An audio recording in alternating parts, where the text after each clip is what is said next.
Hello everyone, this is Ekta. Welcome back to my YouTube channel e-commerce. Last video में हमने chapter first start कर दिया था class 12th business studies का, और उसी चैप्टर को हम इस वीडियो में कंटिन्यू करेंगे। पर हमारा नेक्स्ट टॉपिक रहेगा management as science, as art और एज प्रोफेशन। मैनेजमेंट को बेसिकली 3 डिविजन्स में डिवाइड किया गया है, 3 कैटेगरीज में, which is first as science, second as art और थर्ड एज प्रोफेशन। कुछ लोगों के अकॉर्डिंग मैनेजमेंट एक साइंस है, कुछ के according it is an art और कुछ के according it is a profession. So आज हम इन तीनों के बारे में पढ़ेंगे कि क्या मैनेजमेंट साइंस है, आर्ट है या फिर प्रोफेशन है। तो इसके लिए हम क्या करेंगे, सबसे पहले हम साइंस, आर्ट और प्रोफेशन का मीनिंग समझेंगे और उन तीनों के फीचर्स को समझेंगे, और फिर उसके फीचर्स को मैनेजमेंट के फीचर्स से कंपेयर करके ये देखने की कोशिश करेंगे कि मैनेजमेंट और इन तीनों के फीचर्स में कोई सिमिलैरिटी है या नहीं, और अगर है तो हम इसके बेस पे मैनेजमेंट को साइंस कह सकते हैं, आर्ट कह सकते हैं या फिर प्रोफेशन कह सकते हैं। सो चलिए स्टार्ट करते हैं। सबसे पहले मैनेजमेंट एज साइंस। आप सबको ऑलरेडी पता होगा कि साइंस क्या होती है, फिर भी मैं एक बार बता देती हूँ।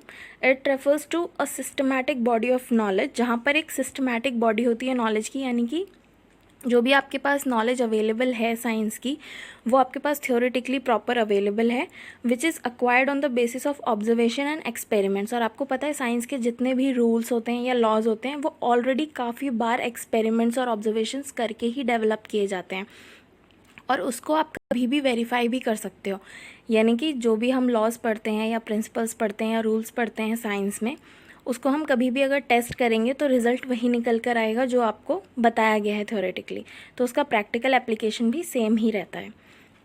सो अब हम फीचर्स को कंपेयर करके देखते हैं। फीचर्स क्या होते हैं साइंस के? फर्स्ट है सिस्टमैटिक बॉडी ऑफ नॉलेज। जैसे मैं आपको बता चुकी हूँ कि ऑलरेडी हमारे पास सारा मटेरियल, सारी थ्योरीज, सारे रूल्स अवेलेबल हैं। तो क्या मैनेजमेंट के भी ऐसे प्रिंसिपल्स हैं जिनका सिस्टमैटिक बॉडी ऑफ नॉलेज हमारे पास अवेलेबल है? बिल्कुल। तो इस बेस पे हम कह सकते हैं कि मैनेजमेंट के भी हमारे पास प्रिंसिपल्स अवेलेबल हैं जिनको हम यूज़ करते हैं अलग अलग सिचुएशंस में। सेकंड है यूनिवर्सल वैलिडिटी। यूनिवर्सल वैलिडिटी का मतलब होता है कि साइंस के प्रिंसिपल्स को अगर आप किसी एक कंट्री में यूज़ करो या किसी दूसरी कंट्री में यूज़ करो, उसका जो रिज़ल्ट है वो आपको सेम ही मिलेगा। तो ऐसा नहीं है कि वो जगह बदलने की वजह से चेंज हो जाएगा, लेकिन मैनेजमेंट के प्रिंसिपल्स को हम जब भी यूज़ करते हैं तो अलग अलग सिचुएशंस के अकॉर्डिंग हमें उनको चेंज करना पड़ता है। अलग अलग सिचुएशंस होती हैं बिज़नेस में, बिज़नेस एनवायरनमेंट चेंजिंग होता है, जैसे हमने लास्ट वीडियो में पढ़ा था। तो बिज़नेस एनवायरनमेंट चेंज होने की वजह से हमें according to the situation management के प्रिंसिपल्स को भी उसके अकॉर्डिंग ही अडेप्ट करना पड़ता है। सो यूनिवर्सल वैलिडिटी प्रॉपरली नहीं पाई जाती है इन मैनेजमेंट। थर्ड है principles based on experiment. Science के प्रिंसिपल्स तो एक्सपेरिमेंट पे बेस्ड होते हैं, लेकिन क्या मैनेजमेंट के प्रिंसिपल्स भी एक्सपेरिमेंट पे बेस्ड हैं? बिल्कुल एक्सपेरिमेंट्स पे बेस्ड हैं, ऑब्जर्वेशंस पे बेस्ड हैं, लेकिन क्योंकि ये ह्यूमन नेचर से और ह्यूमन बीइंग्स से रिलेटेड हैं, तो ये टाइम टू टाइम चेंज होते रहते हैं। जैसे हम ह्यूमन बीइंग्स अलग अलग सिचुएशंस में अलग अलग तरीके से रिएक्ट करते हैं, अलग अलग काम करते हैं या अलग अलग आइडियाज़ के साथ आते हैं, तो वैसे ही मैनेजमेंट के प्रिंसिपल्स को भी हमें चेंज करना पड़ता है according to different human beings या फिर डिफरेंट सिचुएशंस। तो इसके जो प्रिंसिपल्स हैं वो सेम नहीं रहते हर सिचुएशन में। तो इसके बेसिस पे हम कह सकते हैं कि मैनेजमेंट को हम परफेक्ट साइंस नहीं कह सकते, बट क्योंकि इसके प्रिंसिपल्स टाइम और सिचुएशन और ह्यूमन बीइंग्स के नेचर के अकॉर्डिंग चेंज होते रहते हैं, तो इसको हम इन एग्जैक्ट साइंस या फिर अप्लाइड साइंस कह सकते हैं। सो सेकेंड हम पढ़ेंगे मैनेजमेंट एज एन आर्ट। सबसे पहले कि आर्ट का क्या मीनिंग होता है। आर्ट का मीनिंग होता है कि किसी भी आर्टिस्ट के पास जो उसके आर्ट से रिलेटेड ऑलरेडी एग्जिस्टिंग नॉलेज है, उसको वो कैसे अपने पर्सनलाइज तरीके से, अपने तरीके से कैसे प्रेजेंट करता है। जैसे सिंगर्स होते हैं वो अपने तरीके से गाते हैं, बहुत सारे सिंगर्स हैं, तो हर सिंगर अपने तरीके से गाता है। डांसर्स हैं बहुत सारे, सब अपने अपने तरीके से डांस करते हैं, यानी कि डांस फॉर्म सेम हो सकती है, लेकिन उसको प्रेजेंट करने का जो तरीका है, उसको अप्लाई करने का जो तरीका है, वो सबका अलग अलग होता है, पर्सनलाइज्ड होता है। सो इसके फीचर्स को मैच करने की कोशिश करते हैं मैनेजमेंट से कि ये मैच करते हैं या नहीं करते हैं। फर्स्ट है existence of theoretical knowledge.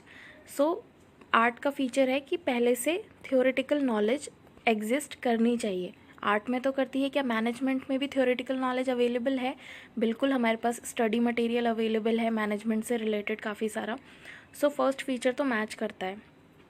Second feature है पर्सनलाइज्ड एप्लीकेशन। जैसे आर्ट में हर आर्टिस्ट अपने आर्ट को, अपनी एग्जिस्टिंग नॉलेज को पर्सनलाइज्ड यानी कि पर्सनल तरीके से, अपने तरीके से अप्लाई करता है या प्रेजेंट करता है।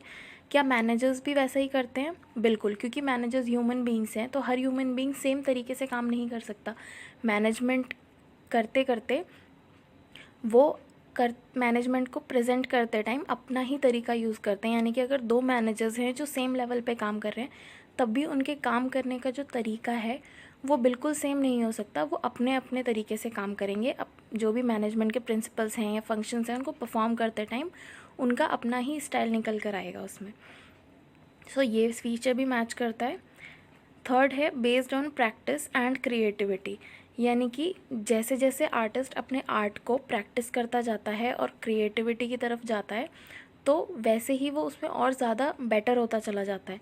तो इसी तरीके से मैनेजमेंट में भी मैनेजर्स को जैसे जैसे ज़्यादा टाइम का एक्सपीरियंस होता जाता है, धीरे धीरे वो बार बार सेम चीज़ को अप्लाई करके देखते हैं, अपने ऑर्गेनाइजेशन में अलग अलग सिचुएशंस में डील करते हैं, तो वैसे ही उनकी प्रैक्टिस के बेसिस पे उनकी क्रिएटिविटी और बेटर होती चली जाती है और उनका एक्सपीरियंस उनको और ज़्यादा बेटर मैनेजर्स में परिवर्तित कर देता है।